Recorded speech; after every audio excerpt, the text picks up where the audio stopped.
नमस्कार दोस्तों, मैं विवेक माहेश्वरी आप लोगों का स्वागत करता हूं मेरे YouTube के चैनल पर।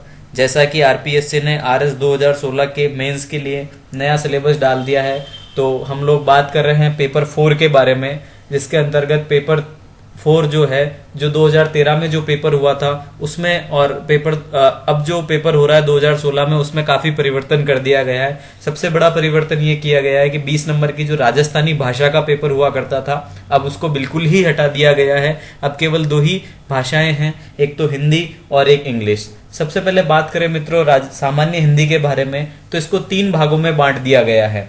भाग ए 50 नंबर की व्याकरण जिसे आप कह सकते हैं, उसके बारे में जोड़ा गया है। इसमें पर्यायवाची शब्द, विलोम शब्द, ऐसे कुछ चीजें नहीं जोड़ी गई है। और भाग बे के अंतर्गत फिर वापस 50 नंबर का, जिसमें संक्षिप्तीकरण, वृद्धिकरण, पत्र लेखन एवं प्रारूप है।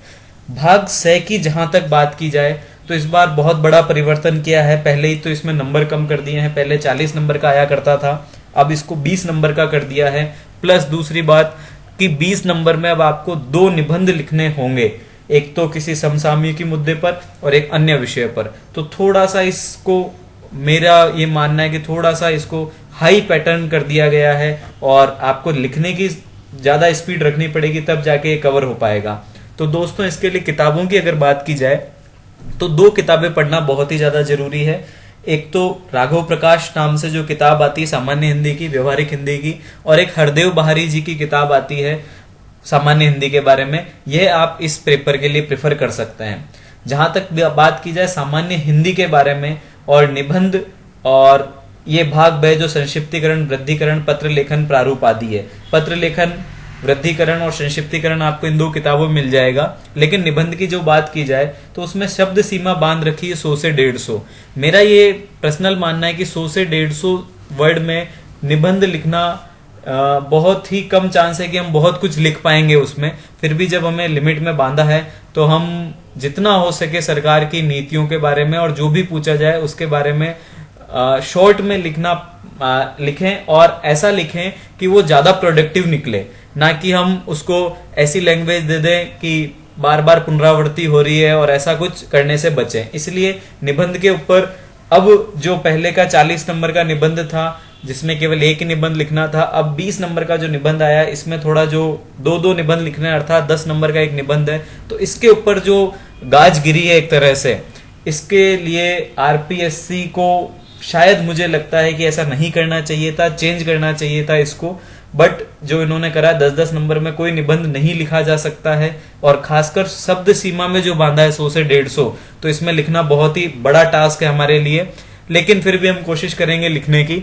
इसके अलावा दूसरा जो है इसके अंतर्गत जनरल इंग्लिश के बारे में जो है, टोटल मार्क्स 80 में बांटा है इसको, जिसका पार्ट है ग्रामर एंड यूजेज आता है, और second part comprehension, translation, precious writing आता है, वो 30 नंबर का है, और third part composition and later writing आता है। जहां तक बात की जाए ग्रामर की, तो ग्रामर पोर्शन जो है आपका, वह आप 10th क्लास के लिए जो एक्सीलेंट पासबुक या संजीव पासबुक आती है, उसमें प्रैक्टिस आप बहुत अच्छे से कर सकते हैं। इसके अलावा बीके रस्तोगी सर की किताब आती है, आप उसे प्रिफर कर सकते हैं। अब बात करें सेकंड पार्ट जो है कंप्रहेंशन, ट्रांसलेशन, प्रेसिज राइटिंग, इसके लिए भी बीके रस्तोगी सर की किताब है, वह कर सकते हैं। और पैसेज सॉल्व करने के लिए शायद जहां तक मुझे लगता था हिंदू और इस प्रकार के अखबारों से पैसेज लिए जाते हैं, तो आप उनको अगर डेली पढ़ते हैं तो भी बहुत कुछ हो सकता है।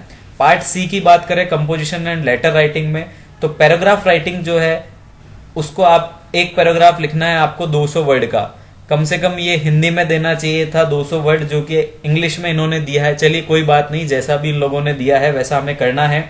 तो पैराग्राफ राइटिंग की जहां तक बात है, करंट मुद्दे के ऊपर आने वाला है, जैसे पिछली बार स्वच्छ भारत अभियान और इन चीजों के ऊपर आया था, या महिलाओं के ऊपर, इस तरह से पैराग्राफ आने वाला है। और प्रीसेज राइटिंग भी एक तरह से वही है, पैसेज लिखना है, शॉर्ट पैसेज, बट उसके वर्ड भी 150 से 200 दे रखे हैं। तो एक तरह से 2 आपको इसमें भी पैराग्राफ ही लिखने हैं, भले ही उसका नाम एक का प्रेसेज कर दिया हो, एक का पैराग्राफ कर दिया हो, लेकिन लिखना वो का वही है आपको, ठीक है। इसके अलावा एलोब्रेशन ऑफ ए गिवन थीम, जैसा कि उसमें वृद्धिकरण दिया हुआ है और इसमें ये थीम देंगे एक, आपको उसके बारे में चर्चा करनी पड़ेगी।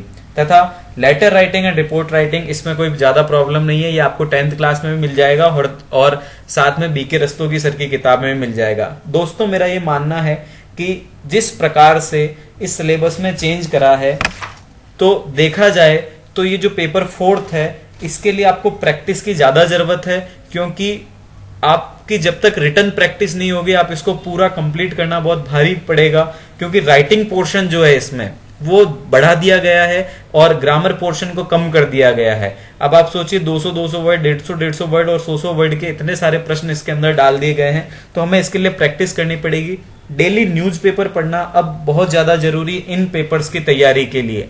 और जो संपादकीय आता है, खासकर हिंदी में जो निबंध है वो संपादकीय जो आता है, हो सकता है उसमें से आ जाए, इसलिए संपादकीय को पढ़ते रहें और इंग्लिश में निबंध के लिए एडिटोरियल को पढ़ते रहें। सरकार की जितनी भी योजनाएं हैं उसमें से कोई ना कोई सी एक योजना आने की संभावना है। शायद डिजिटल इंडिया के बारे में पूछा जा सकता है इस बार आपको पैराग्राफ राइटिंग में, या फिर हिंदी में आपसे पूछ सकते हैं।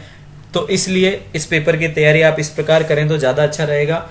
आप अपने सुझाव मेरे व्हाट्सएप नंबर 9928001400 पर देवें। धन्यवाद। जय हिंद, जय भारत।